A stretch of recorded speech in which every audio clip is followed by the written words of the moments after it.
I want to divide my answer into two parts. One is the tangible aspects of it, and the other one are not is they're intangible, basically tangible and intangible. Okay, and not specific aspects of the culture. So I'll just talk about these two groups of elements. Okay, I see that now there's a lot of focus on the tangibles, like like eating out in the restaurants, of the food, Nyonya ware, people buying and collecting Nyonya ware, or they're collecting furniture, or they watch the entertainment. Even entertainment, the true Nyonya, Baba Nyonya entertainment is not much anymore, But we have conventions and where there will be some singing, some dondang sayam, some keroncong, some dancing, joget, ronggeng, things like that, or even cha-cha-cha, right? Okay. Those are easily attainable and consumed.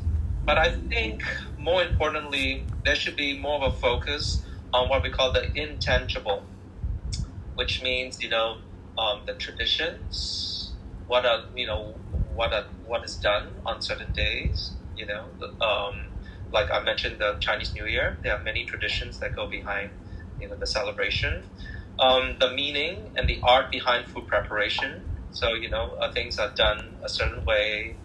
Like I was talking about the acar, the chili acar. How much work goes behind it. What are the steps? If people are aware that it takes a few days of preparing it, and a few days of soaking it, before it's consumed. They probably will understand, appreciate it even more. Different adats, customs, especially the spiritual practices, and the things like the pantang larang, which I mentioned to you, that everything has to be done properly and timed, so that the dish will come out at a certain time, because once you go past the date of when you're going to serve it, it's going to spoil. It's basically going to turn sour, and so cannot eat it. And we didn't have refrigerators back then, so that's a challenge. I feel that we have to imbue the intangible values to the people, to the general populace, for them to really, really appreciate the amount of effort and skill that go into the tangible parts of the culture. So, when you understand, what went into the achar, how much work went into it, when you understand, how pongte is made differently from, one person to another person, you feel more of a connection to the culture. I also feel that we have to teach others not only to be consumers, but to be creators also. By this, I mean the dishes have to be learned and cooked preferably with a family recipe and with the proper procedures, and not just eating it in a restaurant. And also keeping up traditions and cultural practices, especially during feast and memorable days.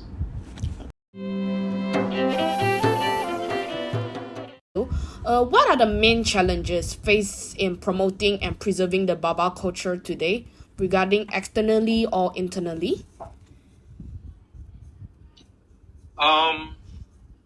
So internally, I think what it is that a lot of young people see the culture from a distance. Either they are disconnected from the cultural practices, or they see the culture as exotic or old-fashioned. So when they see it exotic, they don't see it as part of themselves. They see it as something that's actually foreign to themselves. When they see it as old-fashioned, they don't see it as applicable to their lives, applicable to their modern lives. Okay, and I think the other factor also is that the old guard, or the people who know the culture very well, hold on to the ways with a very firm fist, very tight fist, and they're quick to criticize if things are not done properly, or this can intimidate others, and gives them the impression that the old guard is not willing to let go a little bit on the culture, or their hold on the culture, which reinforces again that it's old-fashioned and not applicable to their lives. So those are the internal forces, I would say. Some people may criticize me for saying that, But that's my observation. Externally, there are pressures from modern living. We live a very fast pace, and unfortunately, it's very consumeristic, right? Well, but you don't have much time, so you want to quickly, grab something, quickly buy something, we tend to have a shallow perspective on culture, especially on the Baba Nyonya culture, and we live in an environment that doesn't promote, looking back, unless it's tangible, something that you can grab and buy, or it's an entertainment. Okay. The other forces, external forces, are government educational policies that enforces standard Bahasa or Mandarin in Chinese schools. So a lot of young people are losing their linguistic connections, to the language itself. I would say a lot of cases in Singapore, where a lot of them do not know how to speak Baba Melayu anymore. The pressure to modernize and become westernized is definitely another thing. Discarding old ways, or looking at old ways as old-fashioned and um, not modern enough, I guess. Especially the spiritual practices. Okay. And people changing their religions also. Okay. Tanam melur tanah. I think right now I feel like there's new group of Baba Nyonya where they call them modern Baba Nyonya. So over the year, have you personally seen any transformation or adjustment to the cultural custom in your family or the surrounding? If so, how do you feel these changes in terms of possible loss of cultural identity? So I feel there's more interest in the culture, as you pointed out, there's modern Baba Nyonya, right? There's more interest due to social media. Like I've learned a lot of things on social media. Believe me, there are a lot of things that I've learned. There are a lot of people promoting, sharing ideas and things like that. There are publications. I've got a lot of books. There are conventions every year. There are museums. Unfortunately, I can't go to conventions. During because I'm a teacher. Very hard for me to get time just for something like this, and it's far away, right? But despite all of these elements that are going on, out there, I feel that there's no collective effort to imbue the culture despite cultural groups and conventions. I feel that these events more or less reinforce what people already know or practice. Some say that there's a renaissance of interest in the culture with more books and online material, but it will just sit there when people do not actively learn the various aspects of it or incorporate them in their lives. And I think that's the hardest part, is, taking ownership of the part of the culture and say, this is part of my life. This is how I'm going to incorporate into my life. Because a lot of people are very disconnected, or they'll probably not feel the sense of connection to the depth and meaning of a practice yet. Okay. There's a famous Baba, who does a role of a Nyonya on stage. The name is G.T. Lai in Singapore. Okay. And there was an article on Straits Times, I think a couple of weeks back. And basically G.T. Lai was asking people to continue and practice the pantun, or the backhand call of Dondang Sayang, before it dies out.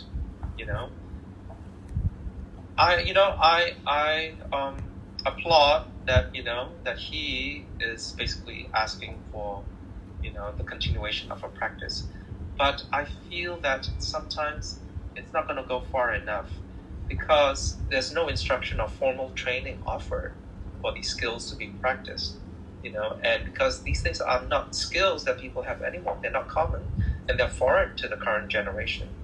And just by, making a plea, it's not good enough. I feel that certain customs have to be adhered with an understanding and respect. So in this case, I would mention that the dress wear, the baju kebaya, I think it needs to be honored more and modified with a certain taste level. So what I've seen is that the baju kebaya is open, okay, and you see the inside blouse basically showing, and so people are wearing casually, or sometimes they use it as a thin jacket without the kerongsang. So I think if we can honor, how things were done in a certain way with slight modifications, I think that's fine. But we need to understand, these traditions, I would say. Food has been modified to cater to the general population, and for convenience sake. And I think this has been a downfall in that sense. But forgetting that certain dishes also have certain roots, like wak, kaluwak, and pongte was made with pork, So if people can have pork, should understand that, the origins was made that way. And popia, we used to buy, the skins in the market, but actually the original way was made with a homemade egg dough skin. The garang asam, as I mentioned before, is different from asam pedas. So we should call it garang asam and cooked in the original way. Restaurants are not cooking the dishes with the same flavors and techniques, and hence the cuisine is being diluted bit by bit. I think it takes a lot of effort, a lot of skill, a lot of knowledge and time to produce the dishes authentically. But some people and restaurants are taking shortcuts and hence producing inauthentic results or less than authentic results. More and more Peranakans have changed their religion from the Taoist Buddhist faith. And because of that, many adats are being lost, and some of these practices are even taboo or forbidden in their new faith. I'm not familiar with many altar practices because I never knew them as I was growing up as a Catholic, because my parents were, they converted in their high school days. But there are other traditions also that are vague for me, like death rituals, warning, prayer rituals, that I really do not know much about. And it's something that I need to learn. But these are the intangibles that I'm talking about, that, if people can get back to understanding them and incorporating them, in their life. In your opinion, how can individuals or maybe the communities address this challenge to ensure the continued remains of the cultural heritage of Baba Nyonya? So, I've given a lot of thought to this, and part of it has to do with, writing my book and the last chapter, thinking of where's the culture going? It's been estimated that there are only less than 5,000 native speakers, people who are fluent in the Baba Melayu. And, that probably is a reflection of many people, the number of people who still practice the culture in their lives. And, it brings a lot of concern.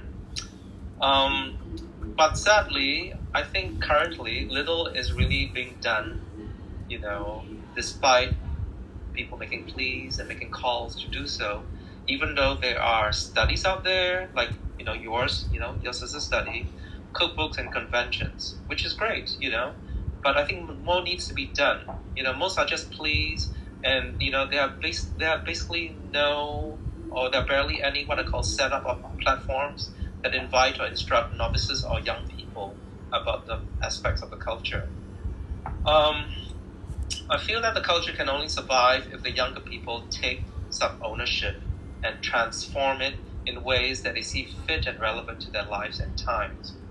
Maybe part of the reason why this does not happen is because, as a role of guardians, the old guard is holding on to the culture so close, perhaps out of uncertainty of its future or fear of its eventual demise, death, Perhaps that has reinforced also the youth perspective that the culture is indeed stuck and it's just old stuff for them.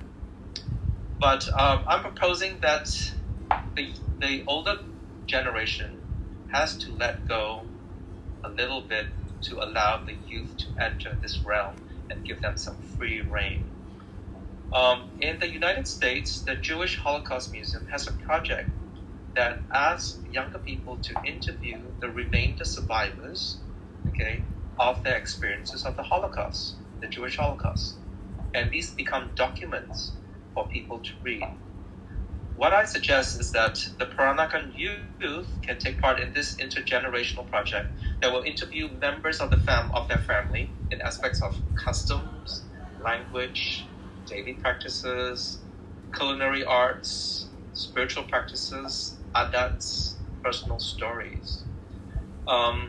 It could be a project in which young people could use their phones to record their elders speaking on a chosen topic that is relevant or meaningful to them.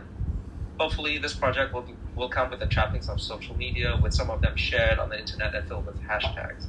I see some Peranakan young people using Instagram and TikTok as the main platform these days to promote their interest in the culture.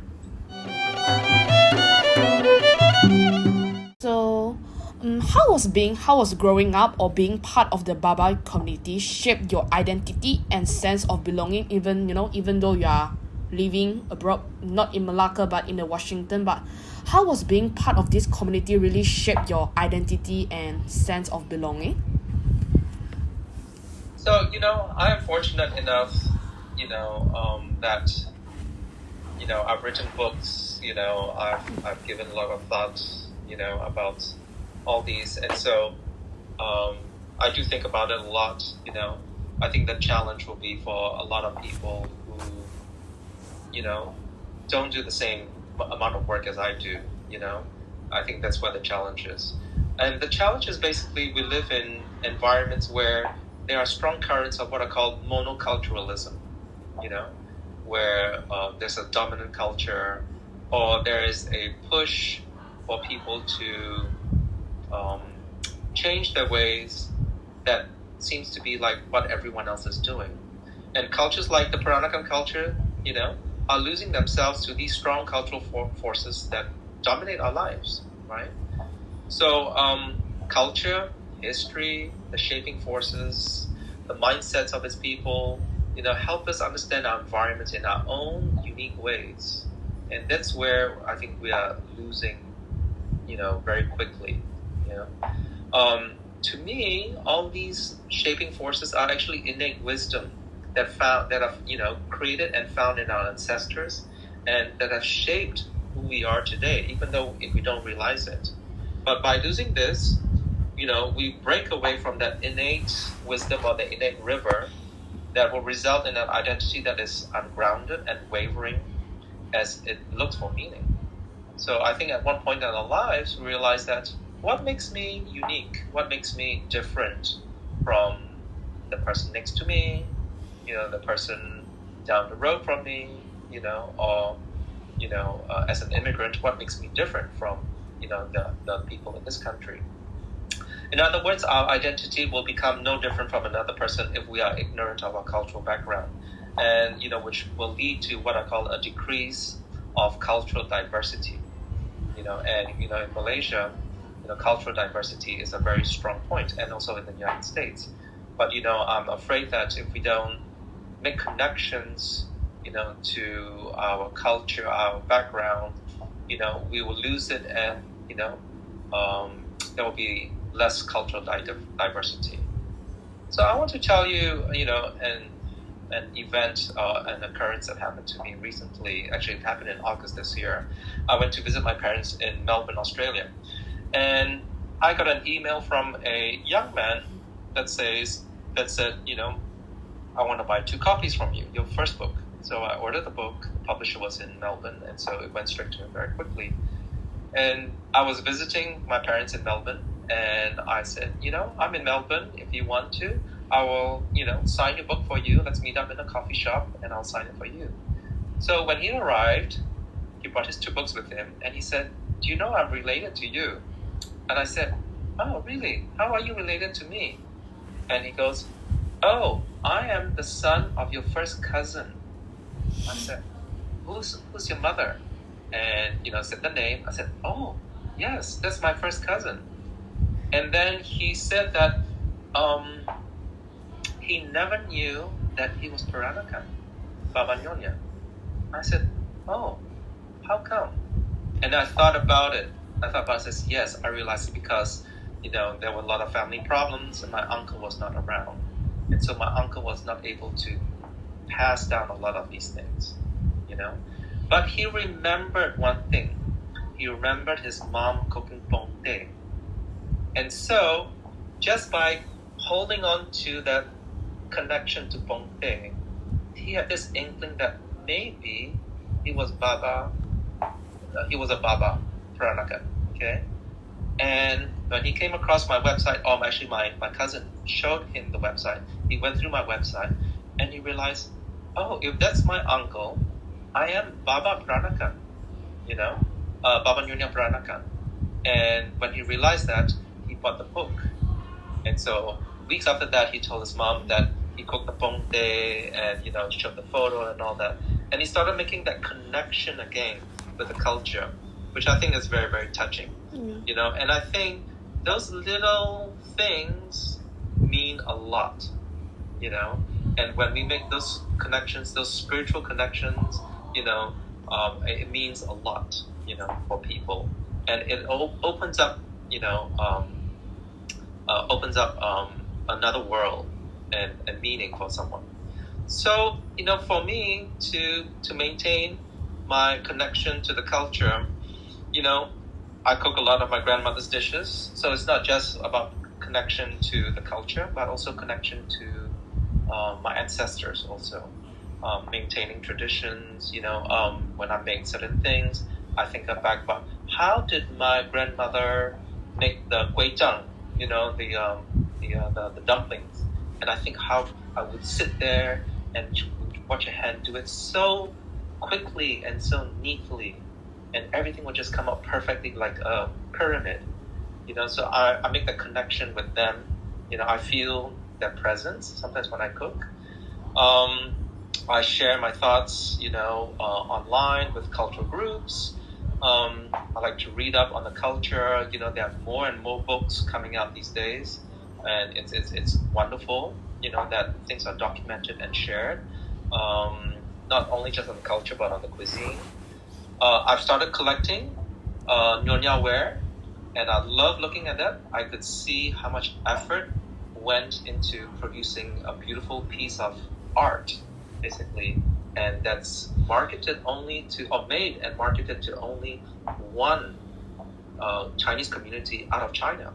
Came all the way from China, went only to the Baba Nyonya community. And from all of this, I just see how wide my culture was at one point, and the depth that went into it, And these are the driving forces that also maintain communities and provided meaning for them to figure out how to live, how to get through the difficulties of life, what are the challenges of life. Back then, science and logic were not big, So these are the driving forces that help them shape, how they perceive their environment and how they live, in their environments with all these challenges. So that's why you have all these adats, you have all these pantan larang, just to guide them so that, hopefully they'll come out at the end okay. So, you said you published 2 books already, right? And there's Yes. upcoming a third one. So, looking ahead, what are your hopes and aspirations for the future of the Baba Nyonya culture? And how do you envision its continued preservation in the years to come? Well, ever since I started writing my first book on the Peranakan culture, there are many platforms to share, on the culture online and conventions. And some people, are doing things like paid dinners where, people come over, they pay for the meals. And it's not just about the meals. It's also about explaining the culture, showing, Nyonya ware and things like that. So, it's becoming more of a cultural experience that's going deeper, But unfortunately, it's kind of limited right now. I hope to see more growth in the area, But I feel that the only way that the culture can thrive is not just in educating others, but by its own people, especially the younger generation, to learn and to practice aspects of it and incorporating them in their daily lives, modifying them as part of their, as part of their psyche, their thinking, and their world outlook too. I feel that, cultures cannot be absorbed as an abstract idea. It cannot be just lived in the head. You read and just think, okay? But it has to be part of your life also, and part of your whole system, not just your thinking, but also how your body reacts to it. Let's take the case of like in Bali, okay? A few decades ago, the Balinese culture was dying very quickly. And many started to open schools where they specifically were teaching and promoting skills that were being lost very quickly. And this was done to directly pass on the skills so that the younger generation can value and incorporate them in their lives. So as long as these steps are not taken, knowledge of the culture, especially the Peranakan culture, will only live in books, videos, museums, and which creates what I call a static culture that is no longer vibrant. So what I envision and hope is that the younger culture will pick up the baton and a baton and keep the culture alive and vibrant. But this is only possible when the older generation or the old guard or the people who are very, knowledgeable of the culture, if they allow the youth to take charge of the direction of which they want to go, where they want to go, okay, what they want to do with the culture. So I see this as a two-pronged effort, okay, and both parties have to recognize and they have to encourage and support each other. One cannot just say, oh, okay, let's form a youth group and let them do whatever they want to do or learn whatever they want to learn. I think they have to have vested interest in the youth. And the youth will have a vested interest in the old and learn from each other. And so that's why what I proposed was that, the interview process and learning from the older people. So they have to show active interest in what they represent and what they're doing and their efforts, and not just, letting them be. You could say the young have to live in the old as well as the old in the young. And there's a Buddhist saying by, a Buddhist teacher, Thich Nhat Hanh, say that we are interbeings living in each other. And, when we recognize that we're living in each other, the forces, when we support and, take interest in each other's efforts, we become like a river and we'll come one again. And I think that can help, to make the culture strong again.